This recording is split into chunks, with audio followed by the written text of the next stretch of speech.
안녕하세요. 대전의 입시 비책의 제임스입니다. 여러분들이 현재 고등학교에서 스포츠 선수로 뛰고 있는데 만일 IB 대학들도 진학이 목표라고 하시면요. 아마도 IB 대학들은 체육특기 학생들을 어떻게 모집하는지 궁금하실 수가 있겠습니다. 따라서 오늘은요, IB 대학들의 선수 모집이 다른 대학의 체육특기 선수 모집과 다른 점과 IB 대학들의 체육특기자로 선발되려면 어떤 식으로 준비를 해야 하는지에 대해서 알아보는 시간을 갖도록 하겠습니다. 미국 대학들 중에 상당수 약 한 1000개 대학 이상은요, 미 전국 대학 체육연합인 NCAA에 대부분 소속되어 있고, 팀을 유지하고 선수들을 모집하는 등 모든 활동들은요, 이 NCAA의 규정에 따르도록 되어 있습니다.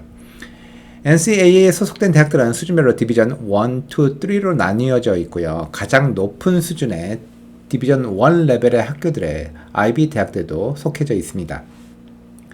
우선 일반적인 NCAA 소속 대학들의 선수 모집 과정에 대해서 간단히 말씀을 드리면요. 제일 먼저 대학 코치가 관심 리스트에 있는 고등학교 선수들에게 컨택을 시도를 하죠. 이때 공식 학교 방문 행사에 오도록 초청을 하기도 합니다. 이러한 초청을 받았건 아니면 받지 않았다 하더라도 학생들은 관심 대학을 방문해서 관련 프로그램과 시설들을 견학할 수가 있게 되겠습니다. 대학 코치는 관심 선수의 고등학교로 가서 스카우트 대상 선수의 운동 능력을 직접 관찰하게 되죠. 그 다음에는 스카우트 대상 학생의 능력이 확인이 된다면 대학생은 장학금 내용 등을 제시하며 스카웃을 제의하게 됩니다. 그런 이후에 학생은 다른 학교의 제안 등도 받을 때까지 기다리다가 적당한 제안을 골라서 해당 대학에 구두로 승인을 하게 되죠. 이후 대학이 학생에게 정식 계약서인 Letter of Intent라는 것을 보내고 학생이 이 문서에 사인을 함으로써 정식으로 스카웃이 마무리가 되고요. 이후 다른 학교로의 계약 번복 등은 이루어질 수가 없게 되겠습니다. 그동안 몇 차례 걸쳐서 체육특기로 대학 가는 방법에 대해서 방송을 해드렸기 때문에 더 자세한 내용은 이전 방송을 참조하시기 바라겠습니다. 자, 그럼 이제부터 IB 대학들의 체육특기생 스카웃 과정에 대해서 알아볼 텐데요. IB 대학들도 아까 말씀드린 바와 같이 NCAA 소속이기 때문에 거의 비슷한 과정을 거치게 되겠습니다. 그렇지만 IB 대학들만의 다른 특정적 차이점이 있기 때문에 오늘 방송에서는 이 부분을 짚어보도록 하겠습니다. 체육특기 학생들의 가장 큰 혜택 중에 하나는 아무래도 체육특기 장학금이죠. 종목에 따라 차이는 있겠습니다만 미식축구 같은 인기 종목들의 경우에는요, 디비전 1 소속 대학의 선수들은 대부분 학생들이 전액 장학금을 받는다고 볼 수가 있겠습니다. 그러니 같은 디비전 1 소속인 IB 대학들도 당연히 체육 장학금이 있어야 할 텐데 사실 IB 대학들의 경우에는 이러한 체육 장학금이 전혀 주어지지 않고 있습니다. 대신 IB 대학들은요, 다른 일반 IB 학생들과 마찬가지로 니드 베이스의 재정 보조만이 이루어지고 있습니다. 즉, 가정 환경에 따른 재정 보조만 주어지는 탓에 일부 체육 특기 학생들은 IB 진학을 오히려 피하기도 하죠. 대체적으로 중산층 학생들이 경우가 되겠습니다. 왜냐면요, 저소득층의 경우에는 재정 보조가 100% 될 것이고, 아주 부유층 같은 경우야, 그런 것들에 상관이 없겠죠. 그렇지만은, 반면에 중산층의 경우에는 만약에 다른 대학교로 진학을 할 경우에는 체육 장학금을 받겠지만, IB에 진학할 경우, 니드 베이스도 안 되고, 장학금 혜택을 못 받기 때문에 차라리 다른 디비전 1 대학으로 지도를 바꾸게 되는 것입니다. 일부의 공부도 잘하는 운동선수들에게는 미안한 말이 되겠지만요. 다수의 체육 특기 학생들은 학업 성적이 일반 학생들에 비해서는 약간 뒤떨어지는 경향들이 있는데요. 아무래도 운동 연습을 하느라 공부할 시간이 많이 뺏기게 되고 체력적으로도 힘들어서일 때문이죠. 이런 부분을 학교 측도 잘 알고 있기 때문에 체육특기 학생들은요, 입시 과정에 있어서도 운동 능력이 최우선시 되고요. 다른 학업 분야는 일반 학생들보다는 상당히 너그러운 기준으로 평가를 하게 됩니다.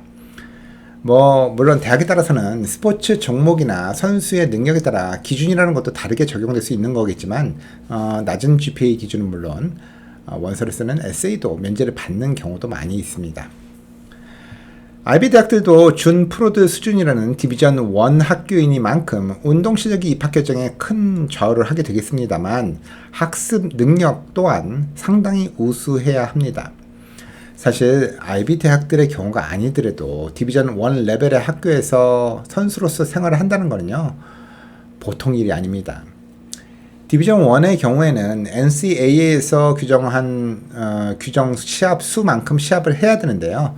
전국 대회의 본선 경기의 경우 뭐 이동 거리만 해도 미국이 넓기 때문에 장난이 아닙니다. 그런데 이러한 시합을 주말이나 방학 때만 하는 건 아니어서요.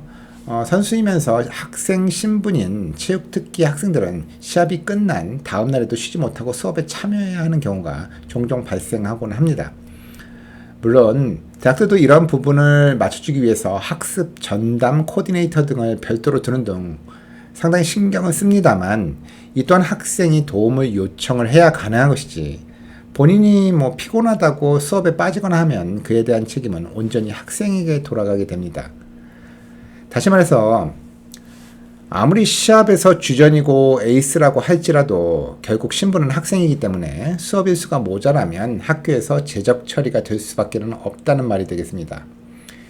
이런 문제는 단지 수업 일수만의 문제는 아니고요. 학습 시간이 부족해서 성적이 안 나올 경우도 마찬가지의 결과를 얻게 될 수도 있다는 말입니다.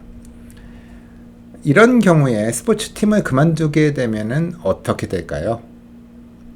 만일 선수가 학업을 이유로 스포츠팀을 그만둔다고 하여도 학생의 학적에는 아무런 문제가 없습니다. 그렇지만 체육특기 장학금을 받는 학생의 경우라면 그 장학금이 더 이상 제공되지 않을 거고요. 별다른 학자금 보조 혜택을 받을 수 없다면 학업을 유지하는 것도 어려워질 수가 있겠죠. 그렇지만 IB 대학들의 경우는 다릅니다. 어차피 체육 장학금을 받는 경우가 없기 때문에 스포츠팀을 그만둔다고 해도 본인의 시간만 늘어날 뿐이지 학적에 미치는 영향은 전혀 없습니다. 이런 이유로 IB 대학들의 경우에는 다른 디비전 1 대학들에 비해서 선수 이동이 조금 많은 편이고요. 코치들도 신입생 모집 시 적정 인원보다는 조금 더 여유 있게 인원 모집을 하려고 하는 편입니다. 제가 예전에 IB 대학의 비밀이라는 제목으로 방송을 해드린 적이 있는데요. IB 대학들은 아카데믹 인덱스라고 해서 GPA, 클래스 랭크, SAT나 ACT 성적, 그리고 SAT2 성적, 예전의 경우에 말씀드립니다. 등을 일정 공식으로 수식화해서요. 입시 사정에 있어서 보기 편하게 하나의 점수로 만들었고, 이를 아카데믹 인덱스라고 한다고 말씀을 드렸습니다. 그런데 사실 이 AI, 아카데믹 인덱스라고 하는 점수 시스템은요, 원래가 IB 대학들이 체육 특기 학생들의 학습 능력을 따로 평가하기 위해서 만든 시스템입니다. 따라서 체육 특기 학생들의 학력 측정을 이 아카데믹 인덱스로 평가하는 것은 뭐 당연한 일이겠죠.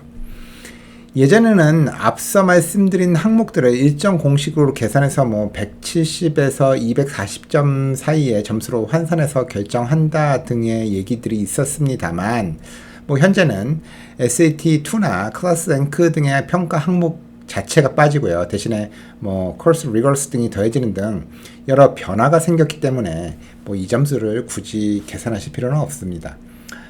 IB에 필요한 최저 아카데믹 인덱스 점수를 알려주는 사이트들도 있는 걸로 아는데요. 별로 정확하지 않으니까 신뢰하실 필요도 없습니다.